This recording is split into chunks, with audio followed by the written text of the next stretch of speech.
Doncs sí, fa aproximadament una setmana va sortir a la llum tot el sidral Superliga. Un sidral que ja feia anys que hi era, però es mantenia una miqueta més en privat i ara el senyor Florentino Pérez doncs, ho ha reactivat amb molta velocitat. Una de les principals preguntes que us feu la majoria és com és el format d'aquesta Superliga que proposen els grans clubs d'Europa. Doncs bé, el format és el següent. Dos grups de 10 equips, es fa tota una ronda que tots juguin contra tots de la petita lligueta de 10 equips i llavors el primer, segon i tercer de cada grup passen directament a quarts i entre el quart i el cinquè d'un grup i el quart i el cinquè de l'altre es fa una mena de play-off per veure qui més accedeix a quarts. Es juguen els quarts de final, els que passen a semifinals i el que passe a la gran final. Ara mateix hi ha 12 equips fundadors que després els veurem i els analitzarem i en faltarien 3 per acabar-ho de tancar definitivament perquè serien 15 equips fixes i després 5 que es anirien invitant cada any. Els 3 equips que falten es murmureja que poden ser Bayern, PSG i Dortmund. Doncs bé,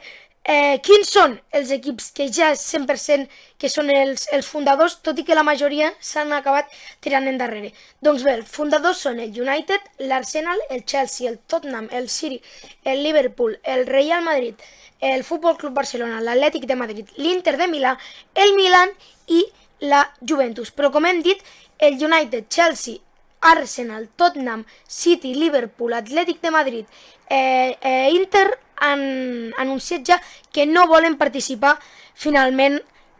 d'aquesta Superliga. Com dèiem, el dilluns va saltar la polèmica i a partir d'allà Florentino Pérez, que n'és un expert, ha anat fent bola, sobretot amb l'entrevista del passat dimarts que va oferir el Chiringuito entrevistant a l'actual president del Real Madrid i president també de la Superliga, on tot es va destapar i a partir d'allà es van començar a crear un mal ambient i una certa tensió que es va acabar confirmant amb les queixes dels equips anglesos i, com hem dit, amb tots aquests equips que finalment van dir que no participarien i es va liar la troca i ara Florentino Pérez ha ficat que s'haurien de pagar una xifra total de 300 milions si no es vol participar a la Superliga. Com bé ja hem dit, els equips anglesos, tota l'afició va sortir al carrer a manifestar-se que això no salvaria el futbol, sinó que l'ensorraria definitivament i personalment crec que tenen tota la raó del món. No crec que tingui raó Florentino Pérez. És veritat que per tema sponsors, tema televisió i tema espectacle seria impressionant veure una Superliga, però això és un tema que després també analitzarem què passa amb els equips petits que no podran participar. Doncs bé, a partir d'aquestes queixes als carrers d'Anglaterra, la Champions i la UEFA es van rebotar també contra Florentino i doncs van sortir dient doncs, els jugadors que participarien en aquesta Superliga no podrien després jugar amb les seves seleccions tornejos FIFA o tornejos UEFA, com vindrien a ser ara Eurocopes, Copes Amèriques, Mundials, perquè el Mundial l'organitza la FIFA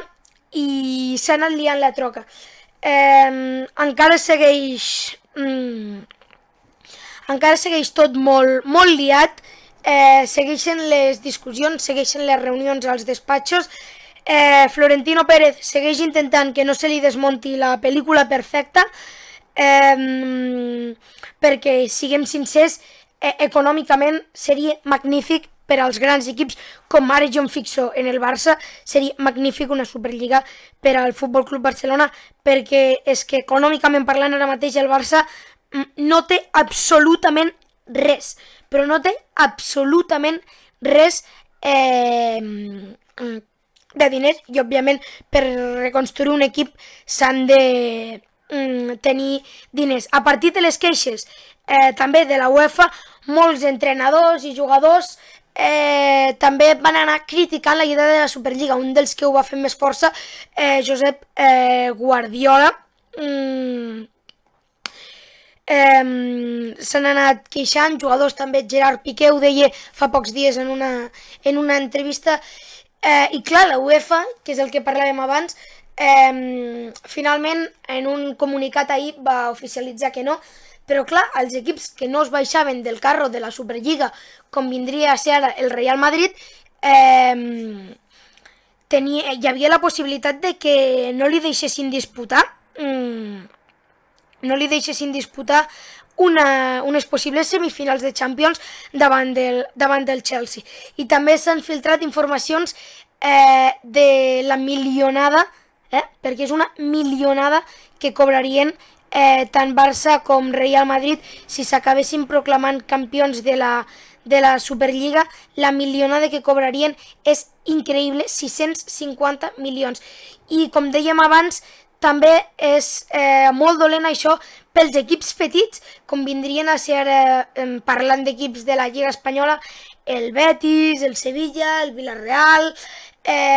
equips que somien en arribar a la Champions i que ara mateix els hi treus tota la il·lusió. Doncs bé, si us ha agradat aquest vídeo, deixeu el vostre like i subscriveu-vos al canal. I recordeu, sortiu